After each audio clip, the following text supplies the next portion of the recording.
News Channel 3 on Your Side is a personal promise of service and advocacy to our viewers. We listen to our viewers' needs and respond to them. We don't accept stories at face value. News Channel 3 uses our power to ask questions our viewers want answers to.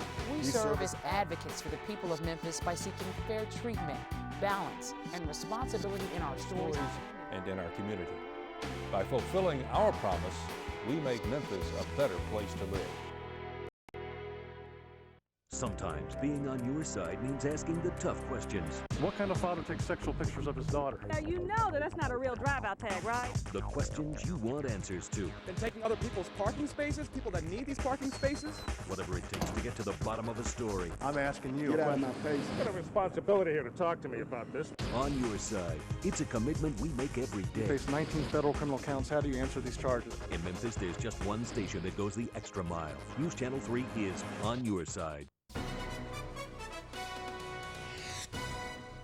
Lieutenant Governor, Andy Wise, News Channel 3 in Memphis. Andy Wise, Channel 3. Thank you. How you doing, Andy? We have a proposal. We're efforting to toughen up the lemon law. You know what? Andy Wise is always on your side, but I cannot imagine you gonna lobby. We're pressing the flesh and pounding the pavement for the car buyers who drive on it. The time is right for this new legislation. Our legislation would drop the requirements for lemon law protection on new cars down to 3 or more times in the shop or 15 days, like Mississippi's law. It would extend protection to 1 year after the manufacturer's warranty expires. Right now, it's only 6 months. And it would change the definition of a vehicle to sold in Tennessee instead of registered or titled in Tennessee.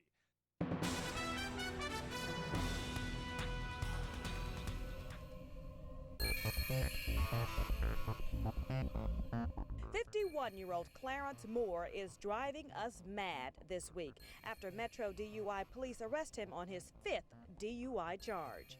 I had a quart of beer. And one little shot of whiskey. I swear, that's all I had. He may not consider that a lot, but it's enough booze that he caused this accident. I hit 2 cars before I hit that pole up. According to voter records provided to us by the commission, Dorothy made her voice heard at the polls, both in 2000 and 2002. That probably would interest her a lot since she died in '98. If the records are right, our cemeteries have turned into voter registration drives. Dead people on the rolls. Who's not only passed away and still shown as registered, but also shown to have voted in the last 2 general elections. Really makes me wonder about our political area, whether we're really as crooked as it's always seemed. Outgoing Election Commission Chairman O.C. Pleasant has a problem. The voter rolls his staff gave us do not match the commission's databases. How could it be that it's on there but not out in the databases? That's a good question. Well, let me ask you this. Would you feel comfortable going to a doctor who was convicted of murder? I would have to know the circumstances of it. Basically, I would not. Absolutely not. But what I know about it is the question. We called Vilvaraja at his Nashville office. He declined an on-camera interview, but he told us there's no reason why he shouldn't still be practicing medicine. But you did shoot your wife? Yes, sir. Definitely, yeah. Okay. I was angry. If I am a normal brain, yes, I wouldn't have done it. Vilvaraja says he did it because his wife admitted she used him to gain citizenship in the United States and was going to leave him for another man. He served 5 years of a 20-year sentence, then was released. Vilvaraja says what happened in the past doesn't affect his work as a doctor now. Now that Lacefield's representing himself, federal judge Hardy Mays says there is virtually no limit to the amount of jail time or fines he can face if he withdraws his plea, especially after what is now a lengthy record of fraud. First in 2001, when we cornered Lacefield at his office, selling bogus memberships for an internet mall and stealing credit identities in order to lease credit card processing machines. Mr. Lacefield, you face 19 federal criminal counts. Then again in 2002, when the FBI arrested him for identity theft, money laundering, false statements on tax forms, forgery, and wire fraud. Why didn't you report those bank accounts? And yet again in February, when a jury convicted him of hiding bank accounts from prosecutors and using false documents to open new ones. He's playing the system. Marion, Arkansas firefighter Brian White lost more than $8,000 in Lacefield's credit card machine leasing scam. He says Lacefield sealed his fate when he fired his lawyers. We wanted to show you how easy it is for thieves to take the information and steal identities. Last week, we headed over to the Veterans Day Parade in downtown Memphis.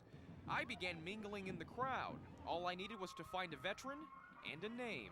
We decided to choose one person at random, so we chose Delbert Means. Delbert Means? The man in the black beret is Delbert Means. We later found out he served in the U.S. Army for 23 years, receiving numerous awards along the way. Humanitarian award. A few days later, after I met him at the parade, I pulled one of his military records. Then, we paid him a visit at home. Let me show you this right here. Does that number on top look familiar? Very familiar. What number is that? That is my Social Security number. What's that set of numbers right below that? And that is my date of birth. Do you notice on the bottom there, does that look familiar? That is my signature. Right. And we also have your old mailing address. We got that, your information, in less than 2 minutes. Wow. Incredible. What makes it so incredible is that some crooks have the nerve to use that information to steal identities. For someone to come along and to take that because it's available to them, not very much character at all there. Not very much character at all. And Means had no idea how easy it can be for ID thieves. I'm thinking that when I filed this document, that this document would be protected. I was not aware that anyone could go down and get this document. We are grateful to have friends from Channel 3 with us today. Their wall-to-wall weather coverage on this past Saturday evening literally saved us on this campus. The words that Tim spoke just moments before the storm hit, identifying that the storm was coming to our campus, was so very helpful, and we want to acknowledge them and thank them for their help in recent days. Saturday night storms left a trail of damage across the Mid-South, especially hard hit Tipton and Crockett counties. It's a wonder that anyone at this trailer park survived. Now you see why we urge viewers to abandon mobile homes. This trailer park didn't stand a chance against the powerful 140-mile-per-hour winds of an F2 tornado. It is demolished. This man in Crockett County lost his home and 3 barns, but he didn't lose his life. He credits the warnings on News Channel 3 for that. Well, it probably saved our lives. I'm not saying it just because you was here. We was watching TV land. We lost our signal because of all the rain. And I switched it on, and there you was. So we got real interested in it. When you said bells, it really intrigued us. If it hadn't been for Channel 3, seeing the weather, we'd still been in there. So when I turned the TV on, I turned on to Channel 3, and I heard them say that there was a tornado, a possible tornado in the Olive Branch area. She wasn't sure whether to leave her house or not, but her family convinced her to go. And I was like, we have to leave because I'm scared. We have to leave. I was like, I have to get out of this house. As the family started loading into the car, Octavia Sumler kept News Channel 3 on in the background. When I got ready to get in the car, I heard Channel 3 say it's 5 miles from Tasker Road. Well, my brother lived on Tasker Road. So instead of heading toward her brother's shelter, Octavia Sumler knew it would be safer to take her family in the opposite direction. I don't know what I would have done had it not been for Channel 3 telling me how close, because we was headed straight to the tornado. What can we do to help? Thank you. Sally Harlan fights back the tears as Tennessee Governor Phil Bredesen tells her everything will be okay. Sally lost a building that's been in the family since the 40s. It had just been restored. Now it's reduced to a pile of rubble. Sally says seeing the governor on these storm-ravaged streets gives her hope and the faith to rebuild. And all things are possible with the good Lord, so. I came here to find out what we need to do to support the efforts that are going on here locally. The governor and other Tennessee lawmakers toured the city by ground and by air, assessing the destruction. $5.2 million worth of damage in the county alone. And now we have a tornado warning for Coahoma County in Mississippi. For some of that activity going tornadic, very possible in some parts of the Mid-South. I'm going to take this and put a storm tracker box on it here for you so we can show you where this is going to. Right around the Long Lake area by about 10:31, within about the next 6 minutes or so. We want to know what's coming toward us. Everybody around here turns Channel 3. I am right now watching for my safety and my children's safety. We had one of the tornadoes come through our neighborhood Sunday night. and you guys had it down to the minute and street. We had about 40 minutes warning. We were in the house and we knew there was going to be some bad weather, so of course was watching Channel 3. I heard Channel 3 say it's 5 miles from Tasker Road. Thank God for Channel 3. There's something new in the Memphis sky. The all-new News Chopper 3 on your side. Faster to breaking news and traffic for stories that affect you right now. Bringing the action closer. State-of-the-art technology. You get crystal clear live pictures first. Covering the big stories live from News Chopper 3. Another way News Channel 3 is on your side. Good morning. I'm News Channel 3's April Thompson. We want to bring you some breaking news right now that is going on in West Memphis, Arkansas. There is a fire at the East Ark Enterprises building that is on Broadway. You see the video here live from News Chopper 3. The fire is burning pretty good right now. Hi, Pam. We are here on Interstate 55. As you could see, it is not a pleasant scene here. According to police officers at the scene, 4 cars were involved. This is what we know so far. I don't know if you can see it from over here. There is a Taurus that's flipped over. It's pretty mangled up. According to officers here at the scene, it was driving northbound on I-55, went to the other lane to incoming traffic, hit 3 other cars, which involved a Cadillac, a Porsche, and an RV. According to a police captain at the scene, a person in that Porsche was the daughter-in-law of Mayor Willie Harrington. We understand at this point that there is 1 person who died here from this accident. 3 people, we understand that their injuries are non-critical, have been transported to the trauma unit of the Med. Once again, there are 4 cars involved here. It's a mess out here. Jerry, here at the Med is where the Harrington family is gathering. We understand the mayor is inside. We've not been able to speak with him yet. We are told the girl was left in the daycare van. This again at the Children's Rainbow Learning Center in the 3200 block of Macon Road. Police are still in the process of trying to determine what sort of circumstances led up to the death of this little girl. They have released no information at this time. Of course, the big question is, given the history of this type of event, why the child was left in the van. Hi, Pam. We just arrived here at the scene. Since we've been here, we've seen a lot of parents come out here pretty much petrified that the child who died here was theirs. One woman even told me she was teary-eyed when she saw our live van coming down in this direction, thinking that it may be her daughter. 35-year-old Dennis William Palmer, the man you had just described, the man who had escaped from Dixon County, Tennessee sheriff deputies earlier this week, is now here at one of these rooms in the Motel 6 in West Memphis.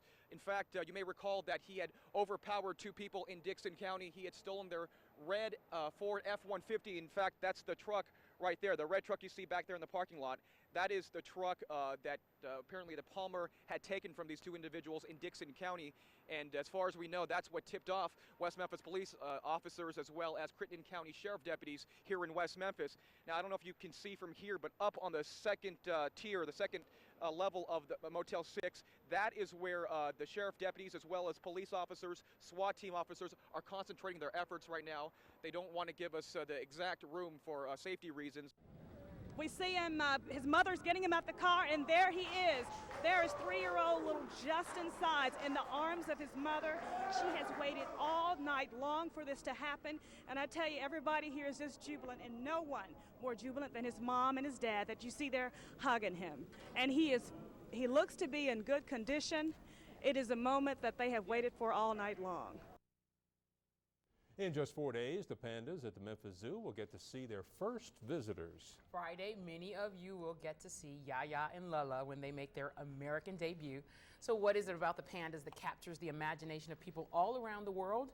News Channel 3's Jeff Woods and photojournalist Dan Patton got answers to that question at the Beijing Zoo. They discovered what we love about the black and white bears is actually a little gray.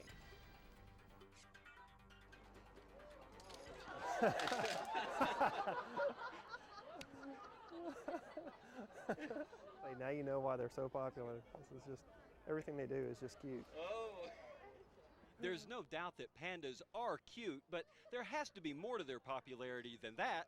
There have been several studies done on what attracts people to bears in general. Why something like a grizzly bear that's very mean, why do people still think they're cute? There's a couple different theories. One is that they're proportioned a lot like a human baby. A big head, and a short body. That's one theory. Another theory with pandas is that people tend to like things that are black and white. For whatever reason, people tend to like animals that are black and white. Good afternoon, I'm Jerry Tate with a special report on the Memphis arrival of the pandas from China. Here it comes, we can see it from our angle right now. Panda Express, the MD-11, coming to land here on the runway. Here at Memphis International Airport, the FedEx hub here in the Oak Haven area. There she is. She will land, then taxi her way right around here, where we expect to have Yaya and Lala offloaded. Everybody's very excited here. It's quite a privilege to be here and to be a part of this, something that may never happen again in an American zoo. Very true. Here it's turned around. I don't know if you'll be able to see them. Well, there you can see. And I couldn't tell you which one that is. I know the male, Lala, is the largest of the two pandas. But as far as distinguishing marks, I couldn't begin to tell you which one that is. Once we see them together, we'll be able to look at their size and identify them. Yeah, we're not sure which one this is, Jerry, but whoever it is, I got a standing ovation from the crowd here. This is Yaya. A face that everyone could love, right? Yes, exactly. And exactly. I see some of the FedEx people there. They're not missing out on this either, because they're there with their cameras and taking a lot of pictures. I guess this may be once in a lifetime opportunity for so many of us. For the second time today, we're gathered back here to give honor and respect to a hero. He was a man's man with the memory of a little boy. He never got over the thrill of engines and sirens, smoke and danger. We will remember this tragedy that occurred on Father's Day, June 15, 2003, as the day that we lost Charles. I want to thank everybody for trying to get my daddy out. Good evening, everyone, and thank you for joining us. I'm Pam McKelvey. Jerry Tate is off tonight. We have Team 3 coverage as the city of Memphis stops to pay tribute to lost heroes. Jennifer Van Vranken is live with coverage of both funerals. Roswell Encina shows us how firefighters remembered their fallen brothers. But we start tonight with Brian Kubler with the story you'll see only on 3 tonight. Hear from the surviving firefighter pulled from that deadly blaze. Pam, firefighter Private Tim Scott was a final goodbye to 2 fallen heroes with the firefighter's prayer.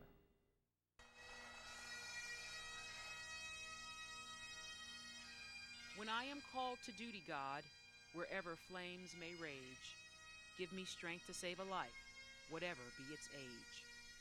Let me embrace a little child before it's too late, or save an older person from the horror of that fate. Enable me to be alert and hear the weakened shout, and quickly and efficiently put the fire out. I want to fill my calling to give the best in me, to guard my friend and neighbor and protect their property. And if, according to your will, while on duty I must answer death's call, bless with your protecting hand my family, one and all.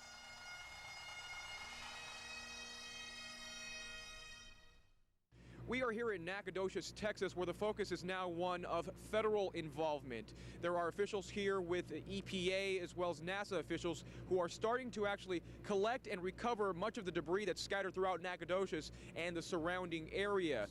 We've not forgotten their names. We prayed for them this morning as we came together as a command organization, just like we did last night when we closed. At times, the emotion is overwhelming, but the search for answers doesn't stop. They search on horseback, they search from the sky, they scour the waters, they walk around a schoolyard. Investigators from just about every federal and local agency you can think of are here. Here at Barksdale Air Force Base in western Louisiana, it's going to be non-stop, at least throughout the next week. Now, most of the debris that has been recovered in Nacogdoches, Texas and the surrounding area will be brought here onto the base.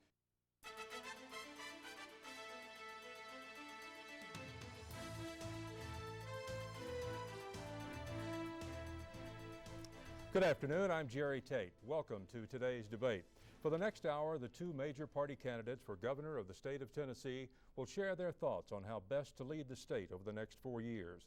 This is an important time in our history, and our state, not only that, but our nation as well. And it will be up to you on November 5th to determine how our future history is written. Today, former Nashville Mayor Phil Bredesen and 4th District Congressman Van Hillary debate the issues. And saying that that's what has to happen, taxes have to go up as your excuse for raising taxes, is pathetic. I think you have to hold the line and be a steward of the taxpayers' money. Treat the taxpayers' money like it's your money. You're being put in a position of power over other people's livelihood, and very cavalierly saying that's what has to happen because it happens in other places is absolutely not the kind of leadership I think we need in this state for the next 4 to 8 years. Mr. Bredesen? Well, good. I would, as long as we're talking about taxes. Gosh, I remember seeing some material from you in an earlier race that you specifically proposed a commission to study the idea of a flat tax and a flat income tax. You obviously didn't feel quite as strongly about it as you claim you do today.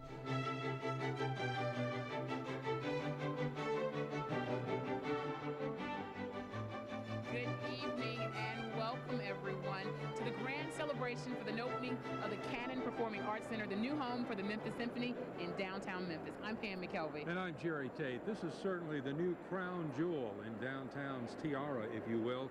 2,100 people can be seated here for a concert. It cost $91 million to build over a 4-year period, dramatically up, about 3 times what it was really budgeted to build. But believe me, you walk in and you see all the appointments that it has. You walk into the theater and you see all the appointments in there. It is truly one of the crown jewels of downtown today. It certainly is, and it makes it worth the wait for the symphony. They've been without a permanent home for about 6 years, so this really is well worth waiting for. We're giving you... This is excitement. I know. I think we've covered some of the bigger events that have taken place in Memphis and the Mid-South over the years, April, but this has to be the premiere of them all. I think so. This is almost like a revitalization of downtown. When you have questions... Does this concern you at all? I don't know what can be done. Is that possible? We get answers. That's not possible. Something should be. No exceptions? No exceptions. You don't have a right to park here. When you have problems... I have been taken, swindled, bamboozled. Nobody wants to listen. I've wrote them and I've called them. They ripped me off, plain and simple. We find solutions. Here's what we found. The mayor saw this mess on News Channel 3. We'll do everything we could to help her out. I feel I'd be all right as long as you're here.